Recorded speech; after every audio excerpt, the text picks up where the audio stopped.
Hello అండి, welcome to Telugu officers channel. ఇవాళ మనం జనవరి 30వ తేదీకి సంబంధించిన కరెంట్ అఫైర్స్ గురించి చూద్దాం. మన ఫస్ట్ ఆర్టికల్ చూడండి, షాహీ ఈద్గా ప్రాంగణ సర్వే గురించి. ఇక్కడ ఇంతకు ముందు ఏదైతే అలహాబాద్ హైకోర్టు అన్నటువంటిది ఈ ప్రాంగణంలో సర్వే చేపట్టాలి అని తీర్పునిచ్చిందో దాని మీద సుప్రీంకోర్టు స్టే విధించింది. అయితే ఇప్పుడు మళ్ళీ సుప్రీంకోర్టు ఏమనింది, ఈ స్టే అన్నటువంటిది కొనసాగుతుందన్నట్టుగా తీర్పిచ్చింది. మరి కేసు ఏంటి ఇక్కడ అంటే, మధురలో శ్రీకృష్ణ జన్మభూమి వివాదం అన్నటువంటి జరుగుతోంది. ఏమైంది ఇక్కడ, ఈ శ్రీకృష్ణ ఆలయ సమీపంలో ఉన్న ఈ షాహీ ఈద్గా మసీద్ని తొలగించి మొత్తం 13.7 ఎకరాలుంటే ఈ 13.7 ఎకరాల భూమిని శ్రీకృష్ణ మందిరానికి అప్పగించాలి అన్నట్టుగా కొంతమంది మధుర కోర్టుకెళ్లటం జరిగింది. కానీ మనకి 1991వ సంవత్సరంలో ప్రార్థనా స్థలాల చట్టాన్ని తీసుకురావటం జరిగింది.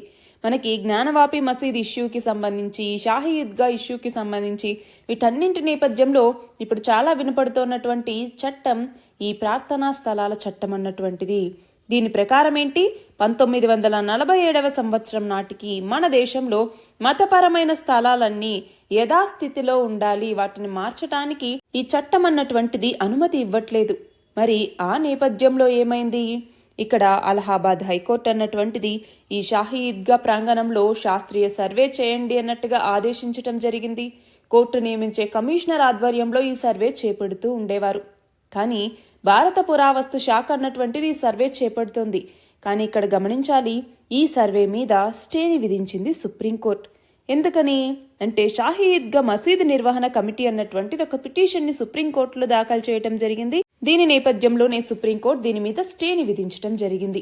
సో సింపుల్గా ఏం గుర్తుంచుకోవాలి, మధురలో 17వ శతాబ్దం నాటి ఈ షాహీ ఈద్గా మసీద్ని శ్రీకృష్ణ జన్మస్థలంలో నిర్మించారు అన్నట్టుగా హిందువులు వాదిస్తూ ఉన్నారు.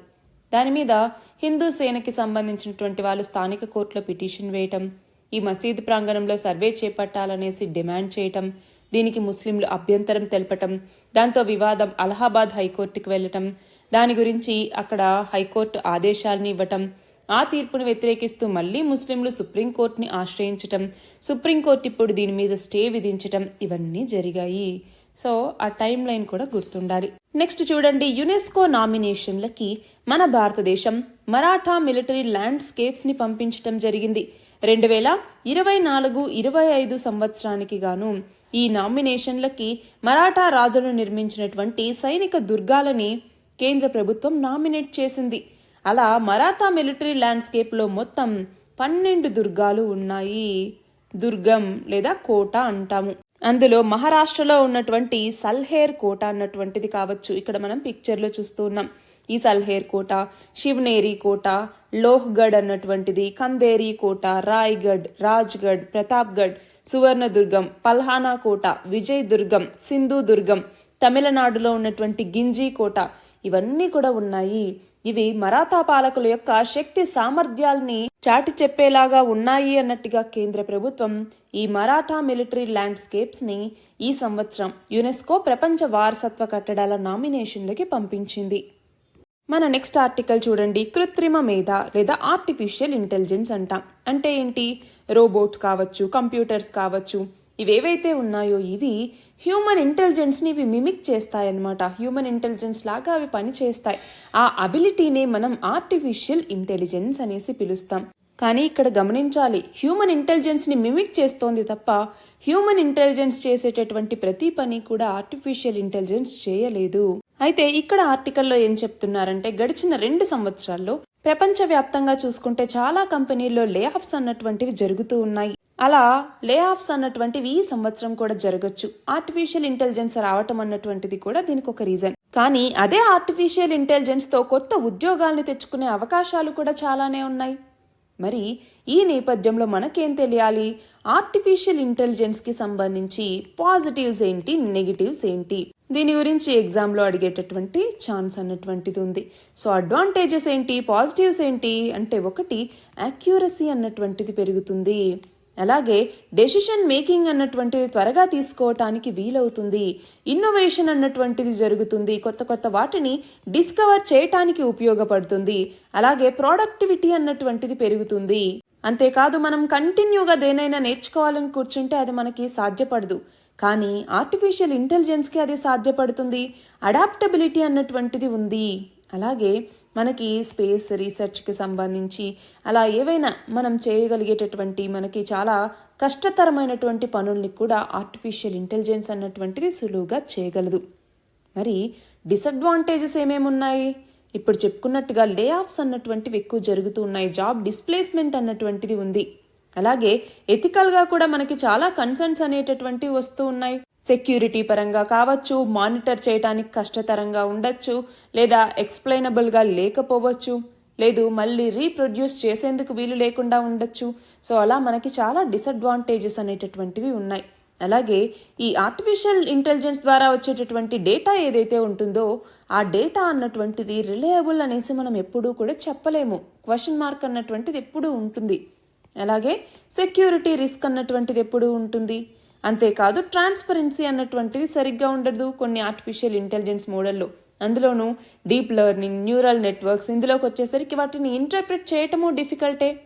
అంతేకాకుండా వాటికి సంబంధించి డెసిషన్స్ లేదా ప్రెడిక్షన్స్ తీసుకోవటాన్ని అర్థం చేసుకోవటానికి కూడా మనకి చాలా కష్టతరం అవుతుంది కొన్నిసార్లు.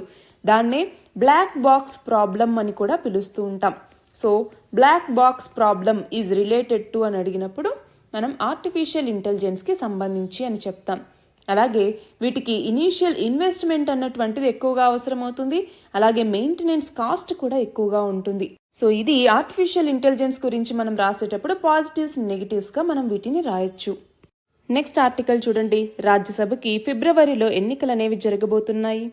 ఇందులో ఎన్డీఏకి ఎక్కువ సీట్లు అనేటటువంటివి పెరగబోతున్నాయి అన్నట్టుగా ఇక్కడ అంచనా వేస్తున్నారు.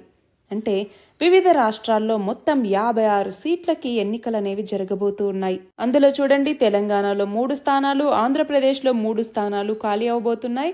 వీటికి ఎన్నికలు అనేవి జరగబోతున్నాయి. అయితే ఇక్కడ ఏంటి, ఎన్డీఏకి సీట్లు పెరగబోతున్నాయి, ఎన్ని పెరగబోతున్నాయి ఏంటి అన్నట్టుగా ఇక్కడ ఇచ్చారు. కానీ మనకి ఇది అక్కర్లేదు. రాజ్యసభకి సంబంధించి ఫుల్ డీటెయిల్స్ అన్నటువంటివి ఎగ్జామ్ పర్స్పెక్టివ్లో చూసుకోవాలి. రాజ్యసభలో ప్రస్తుతం ఎంతమంది ఉన్నారు, రాజ్యసభకి సభ్యుల ఎన్నిక అన్నటువంటిది ఎలా జరుగుతుంది, వాళ్ళు ఎంత కాలాని పాటు ఉంటారు, మనీ బిల్లుకు సంబంధించి, ఆర్డినరీ బిల్లులకి సంబంధించి రాజ్యసభలో వాళ్ళ యొక్క పవర్స్ అన్నటువంటివి ఎలా ఉంటాయి, ఇలాగా రాజ్యసభకి సంబంధించినటువంటి ఫుల్ డీటెయిల్స్ అన్నటువంటివి చూసి పెట్టుకోవాలి. నెక్స్ట్ చూడండి, రీసెంట్గా ఆస్ట్రేలియన్ ఓపెన్ జరిగింది. అందులో మెన్స్ డబుల్స్లో రోహన్ బోపన్న గెలిచారు. అవునా? మరి ఇలా మనం చూసుకుంటే ఈ ఏటీపీ డబుల్ ర్యాంకింగ్స్లో తొలిసారిగా టాప్ ర్యాంక్లో ఇతనున్నారు. ఆ ఘనత సాధించినటువంటి అతిపెద్ద వయస్కుడిగా ఈయన ప్రపంచ రికార్డు సృష్టించడం జరిగింది. ఏటీపీ అంటే ఏంటి? అసోసియేషన్ ఆఫ్ టెన్నిస్ ప్రొఫెషనల్స్ అంటాం. ఇందులో పురుషుల డబుల్స్ ర్యాంకింగ్స్లో ఈయన నెంబర్ 1 ర్యాంకును దక్కించుకోవటం జరిగింది. నెక్స్ట్ ఆర్టికల్ చూడండి. మన దేశంలో మొదటిసారిగా ప్రయోగశాలలో అంటే ల్యాబ్లో చేప మాంసాన్ని అభివృద్ధి చేయడానికి central marine fisheries research institute లేదా CMFRI అన్నటువంటిది ఒక ప్రాజెక్ట్ని చేపట్టింది. దీని కింద ఏంటి, అసలు ఇది ఎందుకు చేపడుతున్నారంటే సీ ఫుడ్కి రీసెంట్గా గిరాకీ అన్నటువంటిది పెరుగుతోంది. ఆ గిరాకీకి అనుగుణంగా సరఫరాను పెంపొందించడం అన్నటువంటిది దీని యొక్క ముఖ్య ఉద్దేశం. అంటే ఇటు మనం చూస్తే సముద్ర జీవులనేమో విపరీతంగా ఫిషింగ్ అన్నటువంటిది చేపట్టడం, అవునా, ఓవర్ ఫిషింగ్ చేయటం, వీటన్నింటి వల్ల వాటి యొక్క పాపులేషన్ కూడా దెబ్బతింటోంది. మరి ఈ నేపథ్యంలోనే ఆ సమతౌల్యతని రక్షించుకుంటూ చేపల నుంచి తయారు చేసినటువంటి కణాలని ల్యాబ్లో అభివృద్ధి చేసి మాంసాన్ని ఉత్పత్తి చేస్తారు. అవి సేమ్ ఫిషెస్ యొక్క రంగు, రుచి, పోషకాలు ఇవన్నీ కూడా సేమ్ అలానే ఉంటాయన్నమాట. అందులో తొలి దశలోకి వచ్చేసరికి కింగ్ ఫిష్, చందువా చేప, అలాగే పంజరం మాంసం వీటిని మాత్రమే అభివృద్ధి చేయటం జరుగుతుంది. నెక్స్ట్ ఆర్టికల్ చూడండి. జపాన్ రీసెంట్గా స్లిమ్ అన్నటువంటి ల్యాండర్ని చంద్రుడి మీద దించింది. అవునా? స్లిమ్ అంటే ఏంటి? Smart lander for investigating moon అనేసి పిలుస్తాం. అలాగా చంద్రుడి మీద సాఫ్ట్ ల్యాండింగ్ చేసినటువంటి 5వ దేశంగా జపాన్ అన్నటువంటిది నిలిచింది. అంతేనా? ముందు USA, రష్యా, చైనా, రీసెంట్గా మన భారతదేశం, తర్వాత ఇప్పుడు జపాన్ ఏమో 5వ దేశం అనమాట. అయితే జపాన్ ల్యాండర్ అన్నటువంటి చంద్రుడి మీద దిగినప్పుడు అది ఏమైంది? తలకిందులుగా ల్యాండ్ అయింది. దాంతో సౌర ఫలకాలకి సూర్యకాంతి అనేది రాలేదు. దానివల్ల విద్యుత్ ఉత్పత్తి అనేది జరగలేదు. కానీ అప్పుడున్న బ్యాటరీ శక్తితో కొన్ని గంటలు అది పనిచేసింది. అయితే చంద్రుడి యొక్క ఆకాశంలో సూర్యుడు మరింత ఎత్తుకు చేరే వరకు కూడా ఈ యొక్క ల్యాండర్ని స్విచ్ ఆఫ్ చేయటం జరిగింది జపాన్ శాస్త్రవేత్తలు. అయితే ఇప్పుడేమైంది, ఈ సూర్యకిరణాల దిశ అన్నటువంటిది మారింది, సౌర ఫలకాల మీద కాంతి అనేటటువంటిది పడింది. దాంతో దీన్ని క్రియాశీలం చేయటం జరిగింది. జపాన్ ల్యాండర్తో సంబంధాలని మళ్ళీ పునరుద్ధరించారు. అయితే విద్యుత్ అందుబాటులోకి వచ్చింది కాబట్టి ఈ స్లిమ్ అన్నటువంటిది అక్కడ దగ్గరలో ఉన్నటువంటి రాళ్ల మీద పరిశోధనలు కూడా మొదలుపెట్టింది. నెక్స్ట్ చూడండి, జనవరి 30 మహాత్మా గాంధీ యొక్క వర్ధంతి. మనం మార్టైర్స్ డేగా జరుపుకుంటాం కూడా. 1948వ సంవత్సరం జనవరి 30వ తేదీన గాంధీని కాల్చి చంపటం జరిగింది. అసాసినేషన్ అనేసి పిలుస్తాం. మరి ఈ నేపథ్యంలో మనకి మెయిన్స్ ఎగ్జామ్ రాసేటప్పుడు హ్యూమన్ వర్చ్యూస్కి సంబంధించి 7 డేంజర్స్ అనేసి పిలుస్తూ ఉంటాం, లేదా 7 సిన్స్ అనేసి పిలుస్తూ ఉంటాం. వీటి గురించి కోట్ చేయటం జరుగుతుంది. ఏంటా 7 సిన్స్ అన్నటువంటిది ఎథిక్స్లో కానివ్వండి, మనము మెయిన్స్ ఆన్సర్ రైటింగ్లో కానివ్వండి వీటిని వాడతాం. ఏంటి ఆ 7 సిన్స్ అన్నటువంటిది? Wealth without work, pleasure without conscience, knowledge without character, business without ethics, science without humanity, religion without compassion, politics without principle. వీటిని 7 సిన్స్ అనేసి మనం చెప్తుంటాం. 2016లో ఆల్రెడీ దీనికి సంబంధించి ఒక క్వశ్చన్ కూడా అడిగారు.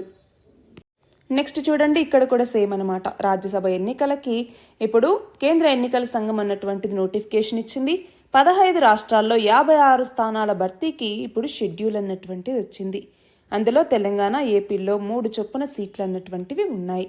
నెక్స్ట్ చూడండి, ఆర్థిక శాఖ అన్నటువంటిది రాబోయే 3 ఏళ్లలో అంటే 2027 నాటికి భారతదేశం అతిపెద్ద 3వ ఆర్థిక వ్యవస్థగా అవతరించబోతోందన్నట్టుగా అంచనా వేసింది. అంతేకాదు 2030 కల్లా మన భారతదేశం అన్నటువంటిది 7 లక్షల కోట్ల డాలర్లు అంటే దాదాపు 581 లక్షల కోట్లకి చేరుతుంది అనేటటువంటి ఒక ధీమాని కూడా వ్యక్తం చేయటం జరిగింది.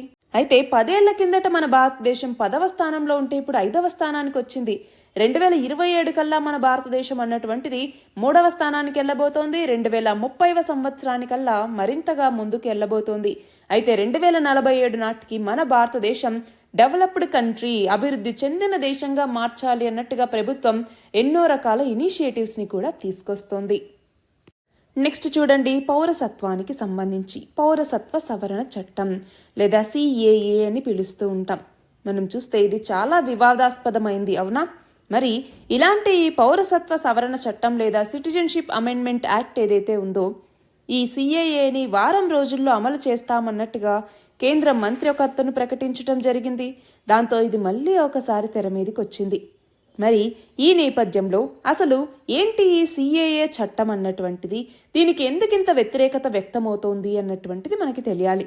అసలు ఈ చట్టం ఏంటి అంటే ఇటు పాకిస్తాన్ కావచ్చు, ఇటు బంగ్లాదేశ్ కావచ్చు, ఇటు ఆఫ్ఘనిస్తాన్ కావచ్చు, వీటికి సంబంధించినటువంటి ముస్లిమేతర వలసదారులు ఎవరైతే ఉంటారో మన భారతదేశానికి వచ్చినటువంటి వాళ్ళకి భారత పౌరసత్వం కల్పించటమే ఈ చట్టం యొక్క ముఖ్య ఉద్దేశం.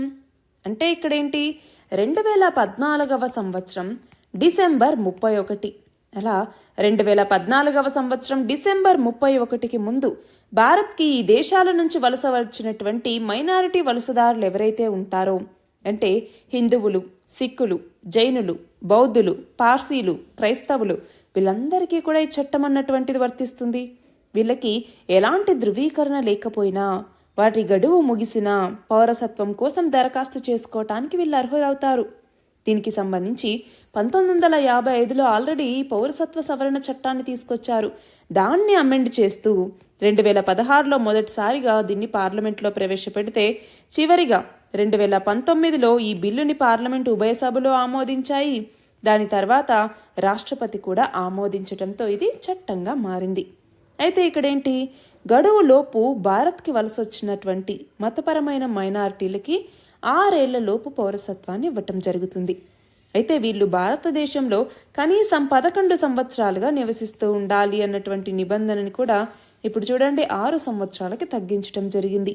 అంతేకాదు పౌరసత్వం ఇవ్వటానికి మతాన్ని ప్రాతిపదికగా తీసుకుండటం అనేది మన దేశంలో ఇదే మొదటిసారి. అయితే ఈ చట్టం పరిధిలో ముస్లిం మైనారిటీలను చేర్చలేదు. దాంతో కూడా వివాదం అన్నటువంటిది వచ్చింది. ఇక్కడ మనం గమనించాలి, అసలు ఎందుకింత వ్యతిరేకత వస్తోంది అంటే ఇటు ఈశాన్య రాష్ట్రాలు కానివ్వండి, అంటే నార్త్ ఈస్టర్న్ స్టేట్స్ కానివ్వండి, పశ్చిమ బెంగాల్ కానివ్వండి, వీటితో పాటు మన ఢిల్లీలో కూడా చాలా వరకు పాకిస్తాన్, బంగ్లాదేశ్, ఆఫ్ఘనిస్తాన్ నుంచి వలస వచ్చినటువంటి ముస్లిమేతర మైనారిటీలు చాలా మంది ఉన్నారు. ముఖ్యంగా బెంగాల్లోకి వచ్చేసరికి మతువా అన్నటువంటి సామాజిక వర్గం ఉంది. ఈ మతువా సామాజిక వర్గంలో చాలా మంది బంగ్లాదేశ్లో తమ మీద ముస్లింల అణిచివేత కానివ్వండి, తీవ్ర హింసాకాండకు గురవ్వటం కానివ్వండి, వీటి నేపథ్యంలో తట్టుకోలేక 1950s నుంచి కూడా భారతదేశానికి వలస వచ్చినటువంటి వాళ్ళే ఉన్నారు. వీళ్ళంతా 1990sకే బెంగాల్లో మంచి ఓట్ బ్యాంకుగా కూడా మారారు. దాంతో వీళ్ళ మద్దతు కోసం పార్టీలన్నీ కూడా ప్రయత్నిస్తూ ఉన్నాయి. అయితే ఇక్కడ ఏంటి, ఇప్పుడు గనక ఈ చట్టం అమలు చేస్తే అత్యధికంగా లబ్ధి పొందేదేమో ఈ మతువా సామాజిక వర్గానికి సంబంధించినటువంటి వాళ్ళే. అంతేకాదు ఈశాన్య రాష్ట్రాల్లో కూడా బంగ్లాదేశ్ నుంచి వచ్చిన వాళ్ళు ఎంతో మంది అక్రమంగా వచ్చినటువంటి వాళ్ళు ఉన్నారు. ఇప్పుడు ఈ చట్టం గనక అమల్లోకి వస్తే వీళ్ళంతా ఎలాంటి ధృవీకరణ లేకుండా నేరుగా భారత పౌరసత్వాన్ని పొందుతారు. అది ఇక్కడ ఉన్నటువంటి వాళ్ళకి ఇబ్బందికరంగా మారింది. స్థానికులు ఏమంటున్నారు, మా హక్కులు, సంస్కృతి, సంప్రదాయాలు వీటన్నింటికీ భంగం కలుగుతుంది, అంతేకాదు మా ఉపాధి అవకాశాలకు కూడా చాలా దెబ్బ కలుగుతుంది అన్నటువంటిది ఇక్కడ ఉన్నటువంటి వాళ్ళ వాదన అనమాట. నెక్స్ట్ చూడండి, ఇక్కడ 2022-23 నాటికి అంతర్జాతీయ విమానాశ్రయాలు మన భారతదేశంలో ఎన్ని ఉన్నాయంటే 34. భారతదేశంలో పబ్లిక్ ప్రైవేట్ భాగస్వామ్యంలో నడుపుతున్నటువంటి అతి చిన్న విమానాశ్రయం ఏది అంటే తిరుచి విమానాశ్రయం. మన దేశం నుంచి అత్యధికంగా విదేశీ ప్రయాణం చేసేటటువంటి దేశం ఏది అంటే UAE, United Arab Emirates. Next చూడండి, ఉడాన్ పథకం ఎన్ని సంవత్సరాలు అమల్లో ఉంటుంది? ఉడాన్ పథకాన్నే మనం ఏమంటాం, రీజనల్ కనెక్టివిటీ స్కీమ్ అని కూడా అంటాం. ఇది 10 సంవత్సరాలు అమల్లో ఉంటుంది. మరి ఉడాన్ పథకాన్ని ఎప్పుడు తీసుకొచ్చారు? దీని ఆన్సర్ కమెంట్ సెక్షన్లో ఇవ్వండి. నెక్స్ట్ చూడండి, భారతదేశంలో ఎన్ని కస్టమ్స్ విమానాశ్రయాలు ఉన్నాయి అంటే 10 ఉన్నాయి. కృషి ఉడాన్ 2.0 పథకం లక్ష్యం ఏంటి అంటే విమానాశ్రయాలకి సరుకు తరలించడానికి భారతీయ రహదారుల్ని ప్రోత్సహించటం. నెక్స్ట్ చూడండి, జనాభా పరిణామ సిద్ధాంతంలో జనాభా పరిణామం అంటే ఏంటి? జనాభా పరిణామం అంటే అధిక జనన మరియు మరణ రేటు నుంచి అల్ప జనన మరియు మరణ రేటుకు మారటాన్నే జనాభా పరిణామం అనేసి మనం పిలుస్తాము. నెక్స్ట్ చూడండి, మన దేశంలో ఎన్నేళ్లకు ఒకసారి జనాభా లెక్కల్ని సేకరిస్తారు అంటే సెన్సస్ ఎన్నేళ్లకు ఒకసారి జరుగుతుంది? నార్మల్గా 10 ఏళ్లకు ఒకసారి జరుగుతుంది. కానీ కోవిడ్ వల్ల 2021లో జరగాల్సినటువంటి సెన్సస్ అన్నటువంటిది లేట్ అయింది. నెక్స్ట్ చూడండి, ప్రపంచ జనాభా దినోత్సవాన్ని ఏ రోజున నిర్వహిస్తూ ఉన్నారు? దీని ఆన్సర్ కమెంట్ సెక్షన్లో ఇవ్వండి. నెక్స్ట్ చూడండి, ఇటలీకి సంబంధించినటువంటి జెన్నిక్ సిన్నర్, ఇతనికి ఆస్ట్రేలియన్ ఓపెన్ మెన్స్ సింగిల్ ఫైనల్లో మొదటి గ్రాండ్ స్లామ్ అన్నటువంటిది రావటం జరిగింది. అలా ఆస్ట్రేలియన్ ఓపెన్ టైటిల్ గెలిచినటువంటి ఫస్ట్ ఇటాలియన్ ఇతను. నెక్స్ట్ చూడండి, ఫోర్బ్స్కి సంబంధించి బెర్నార్డ్ అమౌల్ట్, ఇతను richest person in the world. నిన్న ఆల్రెడీ మనం చదువుకున్నాం. గ్లోబల్ లగ్జరీ గూడ్స్ కంపెనీ అయినటువంటి LVMHకి CEO మరియు చైర్మన్గా ఇతరు ఉన్నారు. 2వ స్థానంలో ఏమో ఎలాన్ మస్క్ ఉన్నారు. నెక్స్ట్ చూడండి, prime minister Narendra Modi diamond Jubilee celebration of supreme court అంటే సుప్రీం కోర్ట్ యొక్క వజ్రోత్సవాల్ని ప్రారంభించటం జరిగింది. అంతేకాకుండా సిటిజన్ సెంట్రిక్ ఇన్ఫర్మేషన్ మరియు టెక్నాలజీ ఇనిషియేటివ్స్ ని కూడా ఈయన లాంచ్ చేయటం జరిగింది.